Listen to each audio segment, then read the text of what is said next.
Oxigenando Ideias para a Saúde apresenta novo episódio sobre transformação digital na vida dos pacientes.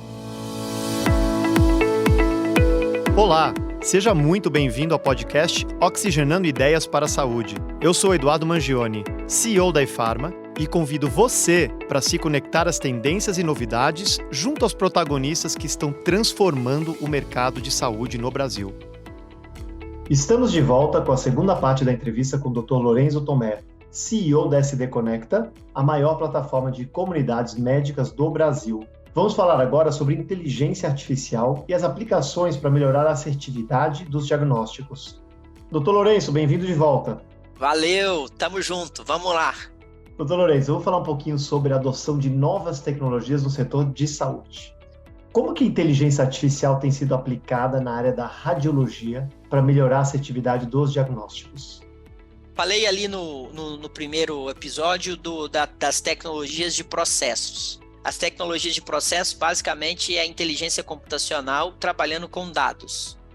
Então, aonde que a inteligência artificial ela vai mostrar a sua eficiência e entregar valor primeiro? Onde a gente tem mais dados. Porque onde que tem dados, eu consigo jogar uma inteligência computacional e gerar essa inteligência artificial. E, sem dúvida nenhuma, a radiologia é uma especialidade que, no momento zero, desde quando ela passou a ser digitalizada, ou seja, quando eu tiro aquele filme, aquela imagem do filme, aquele filme que punha no negatoscópio e levo ela para um PACS, que é aquele sistema operacional de avaliar imagens, eu estou convertendo diagnóstico em dados, em pixel, em bits e bytes. E por isso a inteligência artificial chega tão primeiro e tão forte na radiologia, assim como a anatomia patológica, assim como todas as especialidades que lidam com essa imagem, com pixel, com dados, né? Então, o papel da inteligência artificial na radiologia ele é gigantesco, ele é pioneiro em relação às outras especialidades, e ele sim muda a forma com que o mercado trabalha, ele muda a eficiência operacional dos serviços, a máquina ela consegue trazer uma acurácia muito grande cada vez mais, e o médico, o radiologista, ele tem que encontrar espaço nestas mudanças trazidas pela tecnologia, porque senão, sim, ele será substituído. Então é aquela frase muito falada, o médico não vai ser substituído, o que vai ser substituído é o médico que não usa a inteligência artificial. Basicamente é o médico que não se adequou à mudança contemporânea, à evolução dessa era. E isso, a gente não tem que ter medo disso, porque se a gente tem um médico em qualquer especialidade atuando como um robô, ou seja, como uma máquina, é melhor para todos que ele seja substituído pela máquina, porque a máquina vai fazer melhor do que ele. Então, o que a necessidade de se ressignificar na questão profissional se eu atuo como uma máquina, é melhor que eu seja substituído por uma máquina, porque a máquina vai ser melhor e mais barata do que eu. Mas como eu posso não atuar como uma máquina? Porque eu não sou uma máquina. Eu tenho capacidade intelectual, racional, mas é difícil, tem que sair da zona de conforto e tem que dar os pulos, né? Porque senão a tendência normal é que a gente volte cada vez mais a trabalhar como máquinas. Esse é um assunto que me interessa muito, né? E é interessante, né? A inteligência artificial está no seu começo, está no seu início ainda, né? E está entrando primeiro pela radiologia, assim como você comentou. É engraçado que dentro de tantas áreas e tantas diferentes divisões assim da medicina, a gente está vendo ela mais forte por enquanto aqui. Eu estou mais interessado ainda no papel do radiologista nesse contexto da inteligência artificial. Por enquanto, quer dizer, eu imagino que daqui a 3, 5 anos a evolução seja exponencial, sem dúvida, né, como a gente já está vendo, e talvez realmente vai ficar sem espaço, mas hoje, qual que é o papel dele? Qual que é o papel do radiologista no contexto da inteligência artificial sendo aplicada aos exames? O papel, na minha visão, e aí eu tento trazer como uma questão lógica, é que para eu me diferenciar da máquina, eu tenho que ser humano. E para eu ser humano, eu sendo médico, eu não posso estar longe do paciente. Porque se eu sou médico e estou longe do paciente, grandes chances de eu não estar sendo humano. Estou falando que eu sou médico. Sou médico. A minha principal característica é atender pacientes. Então, o papel do radiologista é descobrir como ele pode se aproximar do paciente cada vez mais, entregando valor para todos os stakeholders para garantir a remuneração que ele tem hoje, estando longe do paciente. Porque o sistema de remuneração hoje ele é muito focado, voltado para a produtividade e para o volume. E quando eu tenho que entregar volume, ficar perto do paciente diminui o volume da entrega. Então, como eu resolvo essa equação de entregar valor para os stakeholders, para o paciente, estando perto dele, mas fazendo a conta fechar para eu ser remunerado tão bem como eu sou quando eu entrego volume. Deu para pegar, para entender? Claro, deu para entender bem. E ainda dentro de diagnóstico, né, pensando em diagnósticos hoje, quais seriam as limitações atuais em relação à assertividade de diagnósticos? E em quais casos que a inteligência artificial pode ser particularmente útil? Em quais situações ainda é necessário o envolvimento humano para garantir a precisão dos resultados? É uma questão de tempo para ela ser cada vez ter maior acurácia e ser cada vez mais útil para o diagnóstico. A dificuldade, né, o que atrasa essa evolução rápida é a disponibilidade de dados para eu construir essa inteligência. Quanto mais dados eu tiver, quanto mais exames, a digitalização eu tiver, mais dados disponíveis, maior a inteligência computacional vai poder trabalhar em cima desses dados. Então, talvez o ritmo, né, a aceleração do crescimento da inteligência artificial na radiologia, ele está diretamente proporcional à aceleração da transformação dos dados, certo? Então, quanto mais dados, mais rápido eu vou ter isso é exponencial. Então, esse é o caminho. E quando a gente vê para onde que a gente pode ir, quando você pega a jornada do paciente, do cuidado de um paciente, você tem vários temas. Então, por exemplo, quando você estuda uma doença, você vai falar assim, doença de Alzheimer, você vai estudar. Lá no capítulo do livro, geralmente tem assim, a etiologia, quais são as causas, quais são as bases genéticas, aí tem o capítulo de diagnóstico, aí tem o capítulo de tratamento, de condução. A inteligência artificial, ela está muito nichada nesse capítulo, nessa caixa que é o diagnóstico. Mas as outras caixas, a inteligência artificial, ela não consegue evoluir tão rápido, porque necessita mais de intervenção humana, de pesquisas e de uma maior complexidade. O diagnóstico, basicamente, ele é feito por dados. Para você saber a temperatura da sua sala, você tem algum sensor que tem um termômetro que mede, tá 22 graus, e esse 22 graus é um dado, então ele dá um diagnóstico da sua sala. Diagnóstico é isso, é algum sensor, algum exame falando o que tem. E quando tem, é doente ou não. Agora, tem outras caixas da medicina que elas são mais complexas, que elas dependem de dados, mas o input e o output ele não é tão descomplicado como no diagnóstico. Então, basicamente, áreas que a inteligência artificial vai demorar mais são essas outras áreas que não se atenham ao diagnóstico. Da mesma forma que o médico e o radiologista, se ele estiver a ter somente o diagnóstico, mais rápido ele vai deixar de entregar valor, porque vai ter uma máquina fazendo isso por ele. Ainda mais se você pensar sempre no paciente no centro, né? Geralmente tem muita parte sistêmica envolvida, né? Não é simplesmente só uma imagem que vai... E que o médico tem um papel fundamental. Exatamente. Pensa a hora que o paciente sai da casa dele, até a hora em que ele recebe o resultado e leva para o outro médico ou vai discutir a condução por esse outro médico. É uma jornada muito grande em que o médico e o médico radiologista, ele pode ter papel em todas elas. Agora, ele precisa olhar para essas jornadas, ele precisa encarar esses desafios. Se ele olha só para a caixinha do diagnóstico, ele fica dentro dessa caixa, com todos os seus perigos. Não, excelente provocação, excelente. E doutor Lourenço, a pandemia da Covid-19, né, que a gente experimentou nos últimos anos, ela antecipou algumas tendências antes previstas para o fim da década, né, como o home office, trabalho de casa, remoto, né, e a telemedicina, por exemplo. A área da saúde estava atrasada e vem se reinventando. Eu queria saber como que serão os próximos passos com o progresso da tecnologia digital, na sua visão.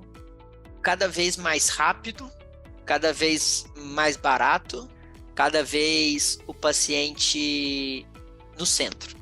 Basta a gente olhar a evolução da tecnologia nos outros segmentos da economia. Como que evoluiu a tecnologia das fintechs? Como evoluiu a tecnologia da mobilidade urbana, da logística? Como tem evoluído a tecnologia no legal, no legal, né, no setor jurídico? Se a gente olhar, acho que fintech é o que está mais consolidado, então é mais fácil a gente tirar essa conclusão. Ela foi rápida, sem volta, exponencial, cada vez atacando todos os setores, todas as classes sociais, muito com o paciente tendo cada vez mais poder, cada vez mais participativo, cada vez mais transparente, cada vez o cliente no centro, né? Aí você fala, mas não, né, tá lá o Nubank, a taxa de juros dele é igual a dos outros. Aí os céticos vão falar assim, mas o Nubank não muda em nada do banco. E eu não estou defendendo o Nubank, não, mas só para pegar aqui como exemplo. Mas a taxa de juros do cartão do Nubank é muito maior do que da Caixa Federal. Mas usa um aplicativo do Nubank, conversa com alguém do Nubank e usa o aplicativo da Caixa. Usa alguém da Caixa Federal, usa o aplicativo da Caixa Federal, que você vai entender o que eu tô falando. É isso, é a experiência. E tá muito mais fácil do Nubank baixar os juros e tentar trazer mais valor do que um outro que não tá nessa mentalidade. E se ele tá com juros altos, é porque ele tá surfando numa onda que permite ele fazer esses juros, porque na hora que o mercado arrochar e ele tiver que se diferenciar, ele vai ter muito mais condições de se diferenciar, porque ele pegou uma via que é uma via dupla, toda sinalizada, enquanto o outro está na estrada de terra. E isso, estou trazendo aqui finanças, mas é para o médico que está no consultório, que fica fazendo um prontuário de papel, que não usa uma receita digital, é o mesmo. Na hora que chega uma pandemia que ele precisa usar, quem está na frente, em instantes ele se adequa à incerteza. Quem está na zona ali de conforto, ele sofre, ele tem muito mais dificuldade. E incertezas virão. Excelente paralelo. E é certíssimo. E olhando com essa mesma ótica aqui, né, médicos e hospitais aí, né, médico a gente já falou um pouquinho, mas e hospitais precisam agilizar um pouco seus processos, olhando aí a jornada digital do paciente? Precisam investir em novas ferramentas, né, que coloquem aí o paciente no centro, focado no atendimento do indivíduo. Você vê isso como uma necessidade aqui no Brasil, principalmente? Nossa, muito. Esses dias eu uso em algumas palestras minhas, eu tampo o nome, mas eu publico uma conversa. Eu fui agendar um exame de ressonância magnética pelo WhatsApp, e aí eu fiz como um nativo digital deve fazer, só para ver a resposta de lá, né? Eu fui assim, gostaria de agendar um horário. Aí ela falou assim, pode falar quando você quer. Eu falei, não. Aí eu falei, eu quero tal dia, tal hora. Ela falou, não tem. Aí eu falei assim, não, mas então me fala quando que você tem. Aí ela não dava conta de falar, porque ela tinha tantas opções que não tinha jeito dela escrever. Imagina você olhar para uma clínica, o calendário de uma clínica. Aí tem vazio, cheio, né? Não tinha jeito dela fazer. Aí ela falou, não, fala outro. Aí eu falei outro. Aí não tinha. Aí eu falei assim, vocês já pensaram em me mandar um link com um calendário automatizado com a sua agenda para eu olhar a sua agenda e escolher o horário que eu posso? Aí, assim, ela nem me perguntou, não, mas como é isso, como funciona, ela falou assim, não, só fazemos agendamento dessa maneira, desse jeito. Aí eu falei, então beleza, aí depois de várias trocas consegui marcar. Aí eu fui além, eu falei assim, ó, empresas que mandam compromissos que vão para minha agenda, eu tenho quase que 99% de chance de cumpri-los. Compromissos que não vão para minha agenda, eu tenho quase 99% de chance de não cumpri-los. Eu não gostaria de dar no-show. Você poderia mandar o invite desse compromisso nesse horário para minha agenda? Ela disse não, é só dessa maneira que funciona. Aí, cara, você vê que isso, eu fiz isso de propósito, né? Mas você vê que isso demonstra, porque a culpada não é a pessoa que está agendando. A culpada é o gestor que até agora não pensou nisso. Porque as minhas dicas facilitariam, eu tenho certeza que mexeriam nos ponteiros do negócio deles. É óbvio que vai mexer no ponteiro de no-show, vai mexer na taxa de ocupação. E cadê o gestor que não está olhando para isso? E que ele está fazendo? Será que ele está olhando o quê? Porque não é possível, porque ele não está olhando para um negócio que é básico. É taxa de ocupação e taxa de no-show. Isso está assim, intimamente ligado à principal receita do negócio dele. O que ele está fazendo? E outra, e quanto custa para ele implementar essas ações? Muito pouco. Tem aplicativos gratuitos que fazem isso.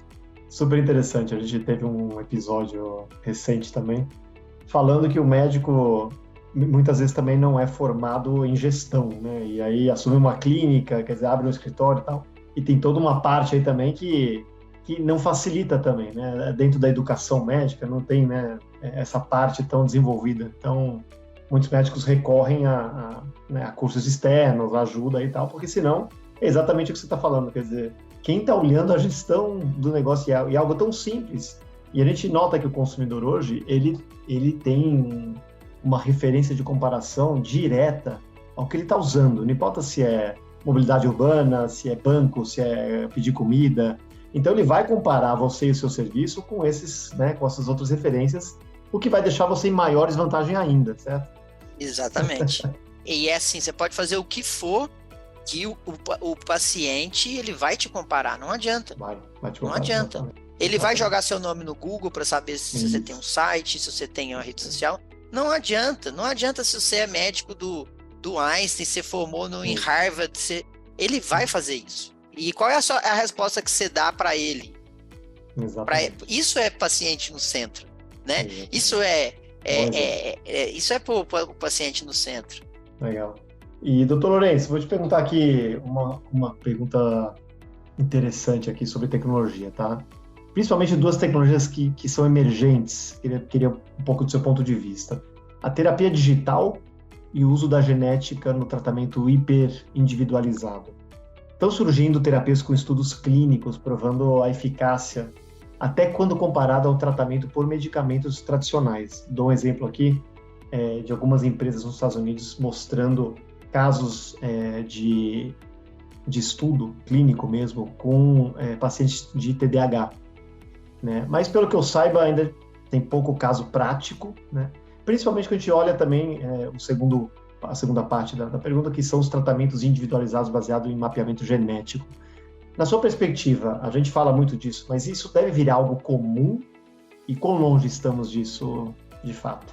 Cara, te confesso que eu não tenho muito conhecimento para falar com propriedade sobre terapia digital e sobre engenharia genética, todos os avanços da genética, né? Mas me parece que existe fortes incentivos no mercado para que se invista nisso, né? As terapias hoje, elas são caras e demoradas. E existe tecnologia que possa retirar atritos, melhorar processos das pesquisas clínicas. Então, para quem olha de longe, eu não sei falar sobre terapia digital, conheço pouco, mas me parece que a gente tem muitos incentivos para que isso seja acelerado. né? A gente tem muitos incentivos porque a indústria farmacêutica, ela quer retirar atritos, melhorar processos para ter um produto que é confiável mais rápido no mercado. A gente viu isso com a própria vacina da Covid, é um exemplo. Exatamente, né? Então, é muito difícil lutar contra essas tendências, ou a menos, eu acho que a pessoa, para falar, ela tem que conhecer muito, né? Mas que me parece um caminho que vai chegar, vai chegar. Agora, o tempo eu não consigo precisar, mas com certeza eu acredito que dos dois lados, a genética e a terapia digital, elas encurtam caminhos, elas retiram atritos e melhoram o processo, e isso leva mais valor, entrega mais valor. Então eu acredito que sim, que é uma estrada que a gente vai caminhar por ela em breve. Bacana. E dentro dessa mesma visão macro, né, são perguntas aí bem abertas, obviamente, com a evolução das tecnologias, para onde caminha a medicina? Qual que é o futuro da indústria da saúde versus o que você tem enxergado, né, para onde está indo as tendências aí? Eu acho que o futuro da saúde, ele é uma medicina mais multidisciplinar do que é hoje, com um médico mais participativo e colaborativo do que é hoje. Ela é uma medicina em que o paciente vai estar muito mais no centro do que está hoje, e ela é uma medicina muito mais baseada em dados e em evidências para que o paciente possa tomar a decisão. Então, tudo isso, eu acho que a medicina do futuro bem próximo, são equipes multidisciplinares de alta performance, em que o médico continua sendo um gatekeeper do setor. Eu acredito que o médico vai continuar sendo o gatekeeper do setor, mas com uma posição de uma squad, né? O Scrum, né? O Scrum é um framework ágil, mas ele vem de um passo do rugby, aquela jogada do rugby, onde que a bola vai sair, que todos estão abaixados, inclinados, empurrando um ao outro. E o Scrum da agilidade vem porque todos ali estão na mesma posição, apesar de terem funções diferentes. E qualquer um que você tirar daquela arquitetura ali, vai sucumbir, a equipe vai sucumbir. Então é isso, o médico ele desce de uma posição que ele sempre foi colocado, e ele sempre gostou de estar lá, uma posição que é acima. Ele traz essa humildade em ter que desenvolver novas habilidades para trabalho em equipe.